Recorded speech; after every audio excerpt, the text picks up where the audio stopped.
ನಮಸ್ತೆ, ಎಸ್ ಸರ್ಕಾರ್ ನ್ಯೂಸ್ ವಾಹಿನಿಗೆ ಸ್ವಾಗತ. ಅಂಬೇವಾಡಿ ಗ್ರಾಮದ ಗೋಚುಗಾದಲ್ಲಿ ಕಾರ್ಯದರ್ಶಿ ಬಸವರಾಜ್ ಕೊಡ್ಲಿ ಮೇಲೆ ಹಲ್ಲೆ ಮಾಡಿದ್ದು ಮರಾಠಿಗರಲ್ಲ ಎಂದು ಜಿಲ್ಲಾ ಪಂಚಾಯತ್ ಸಿಇಒ ರಾಹುಲ್ ಶಿಂದೆ ಹೇಳಿದ್ದಾರೆ. ಬೆಳಗಾವಿಯಲ್ಲಿ ಸುದ್ದಿಗಾರರೊಂದಿಗೆ ಮಾತನಾಡಿದರು. ಬಸವರಾಜ್ ಕೊಡ್ಲಿ ಮೇಲೆ ಹಲ್ಲೆ ಮಾಡಿದವರ ಮೇಲೆ ಪೊಲೀಸರು ಕ್ರಮ ಕೈಗೊಳ್ಳಬೇಕು ಅಂತ ಈಗಾಗಲೇ ದೂರು ಕೊಡಲಾಗಿದೆ. ನಮ್ಮ ಗ್ರಾಮ ಪಂಚಾಯಿತಿ ಸಿಬ್ಬಂದಿಗಳು ಭಯಪಡುವ ಅಗತ್ಯವಿಲ್ಲ ಎಂದಿದ್ದಾರೆ. ಗೋಜುಗ ಗ್ರಾಮ ಪಂಚಾಯತ್ನ ಕಾರ್ಯದರ್ಶಿ ಬಸವರಾಜ್ ಕೊಡ್ಲಿ ಅವರ ಮೇಲೆ ಹಲ್ಲೆ ಮಾಡಿದ ಕಿಡಿಗೇಡಿಗಳನ್ನು ಬಂಧಿಸುವಂತೆ ಪಿಡಿಒ ಸುಜಾತಾ ಭಟ್ಕರಕಿ ಹೇಳಿದರು.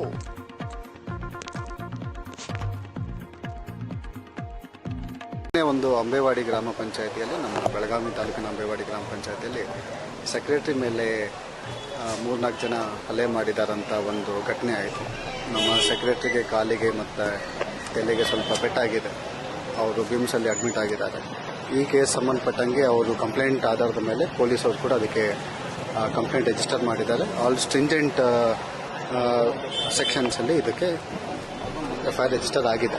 ಸೊ ನಾನು ಕೂಡ ಪೊಲೀಸ್ ಕಮಿಷನರ್ ಸರ್ಗೆ ಮಾತಾಡಿದ್ದೀನಿ. ಆ ಥರ ತಪ್ಪಿಸಿದವ್ರ ಮೇಲೆ ಕ್ರಮ ಆಗಬೇಕಂತ ನಾನು ರಿಕ್ವೆಸ್ಟ್ ಮಾಡಿದ್ದೀನಿ. ಕಂಪ್ಲೇಂಟಲ್ಲಿ ಅಥವಾ ಪಂಚಾಯತ್ ಸೆಕ್ರೆಟರಿ ಅವರು ಈ ಥರ ಯಾವುದೂ ನಮಗೆ ಹೇಳಿಲ್ಲ. ಪಂಚಾಯತ್ ಸೆಕ್ರೆಟರಿ ಅವರು ಕೂಡ ಮಾರ್ನಿಂಗ್ ಏನೋ ಹೇಳಿಕೆ ಕೊಟ್ಟಿದ್ದಾರೆ. ಈ ಥರ ಯಾವುದೂ ಕೂಡ ಲ್ಯಾಂಗ್ವೇಜ್ ಇಶ್ಯೂಸ್ ಬಗ್ಗೆ ಯಾವುದೂ ಇಲ್ಲ. ಪಂಚಾಯತಿ ವರ್ಕಲ್ಲಿ ಉತಾರಿ ಕೊಡುವುದರಲ್ಲಿ ಮತ್ತು ನರೇಗಾ ವರ್ಕ್ಸ್ ಕೊಡೋದರಲ್ಲಿ